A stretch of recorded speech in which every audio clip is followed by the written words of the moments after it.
নমস্কাৰ বন্ধু বান্ধৱীসকল, মই পুনৰ আপোনালোকৰ ওচৰলৈ আহিছোঁ। গুৰুজনাৰ জীৱন লীলাৰ সম্বন্ধে আপোনালোকক বিশ্লেষণ কৰি আহিছোঁ। যিও তাৰ পৰৱৰ্তী অংশৰ পৰা মই আপোনালোকক ক'বলৈ ওলাইছোঁ। শুনা সভাসদ, ইটো কথা সাৱধানে, শংকৰৰ পত্নী যিটো মৰিলন্ত পানে, দাহ কৰি বাক লাগি চৌদলত তুলি বন গয়া কেটাই লয়া জান্ত সমলি। ঈশ্বৰ এনেকুৱা এটা শব্দ যাৰ কোনো ক্ষয় নাই, যাৰ কোনো আকাৰ নাই, যাৰ কোনো সীমা নাই আৰু যাৰ কোনো অন্ত নাই।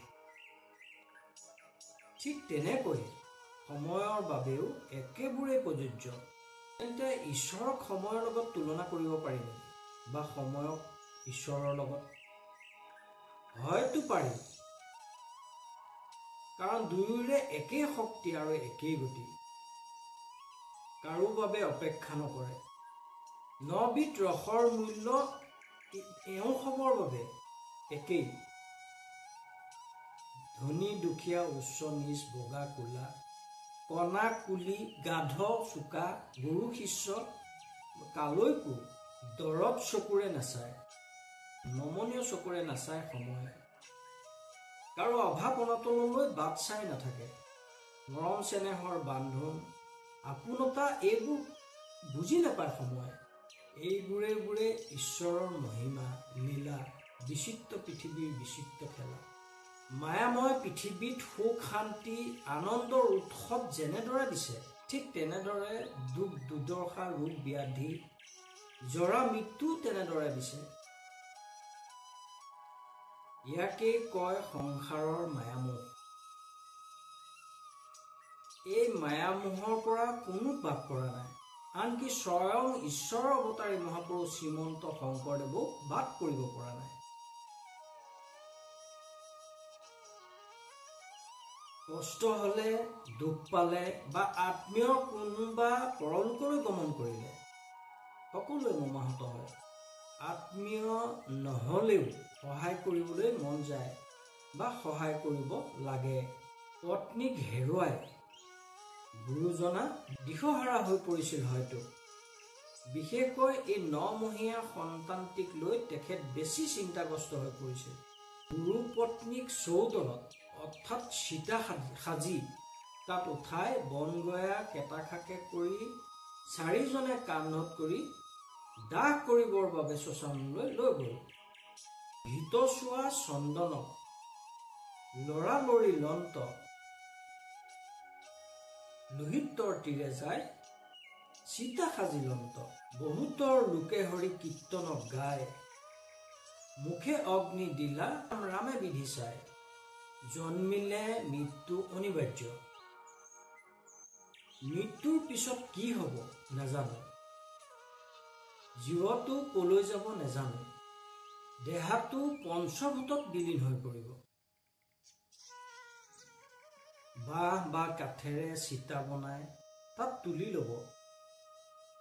মিতিৰ কুটুম্বই বেৰি ধৰি কান্দিব আৰু 4জনে চিতাত কৰি তুলি শ্মশানলৈ লৈ যাব। দুদিনীয়া জীৱনটোত নিৰ্দিষ্ট এটা নাম লৈ নিৰ্দিষ্ট এটা সময়লৈকে অভিনয় কৰি নিৰ্দিষ্ট সময়ত যৱনিকা পেলাব লাগিব।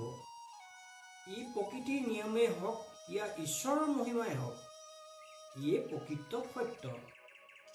ইয়াকে সকলোৱে মানি ল'ব লাগিব।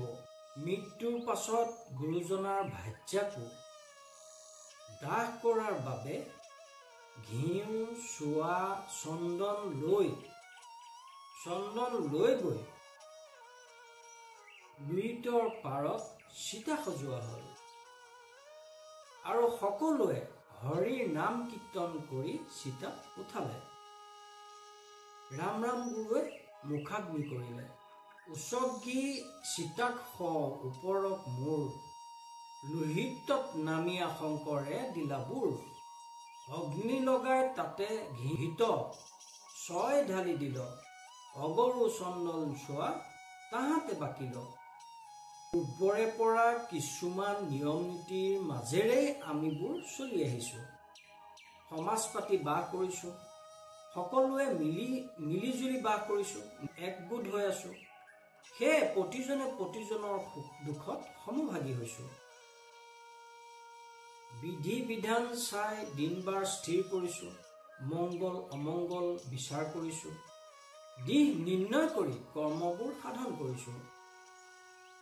সেই নিয়ম নীতিৰ মাজেৰে গুৰুপত্নীক ওপৰ মূৰকৈ চিতাত তুলি অগ্নি সংযোগ কৰোৱাই অগৰু চন্দন চোৱা ঘিউ আদি ঢালি দিয়াই গুৰুজনাই লুইতৰ বুকুত নামি বুৰ দিলে। খুচনি দণ্ডিক কেটা খাই আছে ধৰি, বন গয়া গিৰি দিলা লুটিয়াই ভৰি। সৰ্বজয় আতৈ কৰি লেক হৰিত ধ্বনি, আখিলন্ত বিপ্ৰসৱে হেন কথা শুনি। সৰ্বজয় আতৈকে কৰি সকলোৱে শেষবাৰৰ বাবে গুৰুপত্নীক বিদায় দিব খোজাত সকলো ওচৰ চাপি আহিল আৰু সেৱা ধৰিলে। আতৈয়ে হৰিধ্বনি কৰিলে, বনগয়াগিৰি আৰু কেটা খাই খুচনিৰে শটো লুটিয়াই বগৰাই দিলে। উবাল সুদবোৰক বাধা দিব পাৰিছে, দুৰন্ত গতিৰে প্ৰবাহিত বতাহীজনীকো কোনোবা নহয় কোনোবা ব্যৱস্থাৰে দমন কৰিব পাৰিছে। গোটেই গ্ৰহটোক অৰ্থাৎ পৃথিৱী গ্ৰহটোক কঁপাই তোলা ভূমিকম্পকো দমন কৰিব পৰা গৈছে। ডাও ডাওকৈ জ্বলি উঠা জুইকুৰাকো শান্তি কৰি তুলিব পৰা গৈছে। কিন্তু মৃত্যুক জানো দমন কৰিব পাৰিছে বা পাৰিব? জানিছোঁ, বুজিছোঁ আৰু মানিও লৈছোঁ। তথাপিতো গোটেই পৃথিৱীখন দুহাতেৰে আকলি লোৱাৰ সপোন দেখিছোঁ। সুন্দৰবোৰ গোটাবলৈ চেষ্টা কৰিছোঁ। চাবলৈ, খাবলৈ, ল'বলৈ, অসাধ্যকো সাধ্য কৰিবলৈ উঠি পৰি লাগিছোঁ। প্ৰতিযোগিতাৰ দৌৰত যন্ত হৈ পৰিছোঁ। শ্ৰেষ্ঠতাৰ প্ৰতিপন্নৰ বাবে মানৱতাক জলাঞ্জলি দি আখুৰিক হৈ পৰিছোঁ। কৰি টকা সুবৰ্ণ বস্তক একথা নিল, বামন সবক ষাঠি গৰু বিলাই ল। প্ৰথমৰ পিণ্ড দিয়া গৃহক আহিল, শংকৰৰ লগে সবে লোক চলি গৈ ল। কিছুমান নিয়ম আমি মানি নললেও পৰম্পৰা হিচাপে গ্ৰহণ কৰিবলগীয়া হয়। কিছুমান পৰম্পৰাত নাথাকিলেও মানি ল'বলৈ মন যায়। বিবেক বিচাৰধীনভাৱে পৰিয়ালৰ এজন মানুহৰ যেতিয়া মৃত্যু হয়, তেতিয়া আমি তেখেতৰ আত্মাৰ সদ্গতি কামনা কৰি বা তেখেতৰ আত্মাটোৱে আশা আকাংক্ষাৰ পৰা মুক্তি পাই সৎ সমাজ আৰু সৎ সং পাই জন্ম লোৱাৰ কামনাৰে বাহ্মণ বিপ্ৰৰ হতুৱাই পিণ্ড দিওৱা বা মৃতকৰ আত্মা শুদ্ধিৰ বাবে বিভিন্ন দেৱ দেৱীক স্মৰণ কৰি পূজা বিধিৰে তেওঁক সমৰ্পণ কৰোঁ। আমাৰ বিশ্বাস যে তেওঁৰ আত্মাই তেতিয়া শান্তি পায়। খুব ভাল কথা। নিয়ম নীতিৰে সমাজবোৰ আজিও পৰিচালিত হৈ আছে। নিশ্চিতভাৱে এটা কথা মানি ল'ব লাগিব যে জীৱিত অৱস্থাত আমি যেনেকৈ তেওঁক দেখি তেওঁৰ লগত ভাৱ বিনিময় কৰোঁ, ঠিক তেনেকৈ জীৱিত অৱস্থাতেই তেওঁৰ লগত সুখ দুখৰ সহায়কাৰক হ'ব পাৰিলে তেওঁৰ আত্মাটোৱে বেছি শান্তি পাব। য'ত কাকো সাক্ষী কৰিব নালাগে। জীৱনকালত তেওঁক যদি এষাৰ ভাল মাত, এসাঁজ লগে ভাগে খুৱাই এটা শান্তিময় পৰিৱেশ দিব পাৰি, হয়তো তাতকৈ আৰু পুণ্য অন্য কোনো নহ'ব। তেতিয়া কোনেও নেদেখিলেও সকলোৱে দেখিব আৰু সকলোৱে জানিব। তেতিয়াহ'লে ভাবি চাওক, ইহজনম আৰু পৰজনমত যিসকলক সকলো দিশৰ প্ৰতি লক্ষ্য ৰখা হয়, সেইজনে কেনেদৰে বাৰু আত্মীয়জনক বিদায় দিব পাৰিব?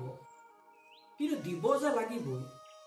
তেওঁ লাগিলে নিজৰ স্বামীয়ে হওক, নিজৰ ল'ৰা ছোৱালী বা নিজৰ ভাৰ্যাই হওক, চিৰন্ত সত্যক মানি ল'বই লাগিব। যিমানেই মমাহত নহওক কিয়, যিমান মৰ্মান্তিক আঘাত নালাগক কিয়, সত্য যি সত্যই, আৰু এই সত্যই তেওঁক পবিত্ৰ শুদ্ধ কৰি গঢ়ি তুলিব। লুইতত প্ৰথম দিনাৰ পিণ্ডদান কৰি উঠি ব্ৰাহ্মণসকলক বস্ত্ৰ, টকা, সোণ, ৰূপ, জীৱ অৰ্থাৎ গৰু আদি দান দক্ষিণা দি শংকৰদেৱ ভাৰাক্ৰান্ত মন আৰু দেহাৰে সকলোৰে সমন্বিতে ঘৰ মোৱা হ'ল।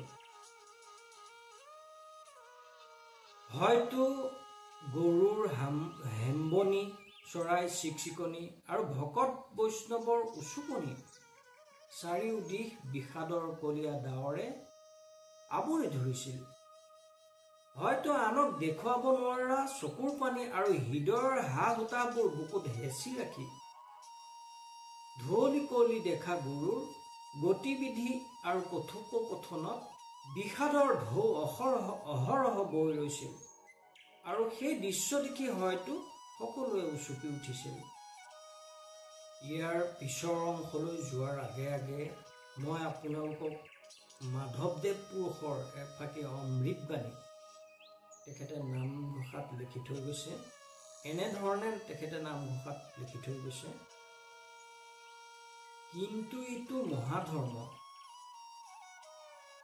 মাধৱৰ জন্মকৰ্ম, বেদে যাৰ নাজানে মহিমা, হৰি নাম কীৰ্তনত মিলে মুখ আদি যত, কীৰ্তন সুখৰ নাহি সীমা।